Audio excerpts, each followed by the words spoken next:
একজন বড় লোক চৌধুরী, খুব বড় লোক, তার বাড়িতে 20 জন লোক গেছে রাতের বেলায়। 20 জন লোক গিয়ে মেহমান হইল। মেহমান হইয়া তারা বলতেছে, সাহেব আমরা তো মেহমান, আমি এক একজন এক এক রকমের খাবার চাইলো।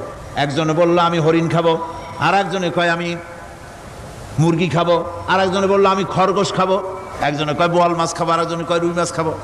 20 জনে 20 রকমের খাবার দাবি করলো। বলেন জমিদার তো বাড়ির ধারে, জমিদারের বাপ, সেও কি পারবে 20 জনকে 20 রকমের খাবার পরিবেশন করতে? কোন প্রস্তুতি ছাড়া পারবে? পারবে কোন প্রস্তুতি ছাড়া? কোন প্রস্তুতি ছাড়া জমিদার হোক রাজা বাদশাহ হোক 20 জন মানুষের খাবার 20 রকমের দিতে পারে না।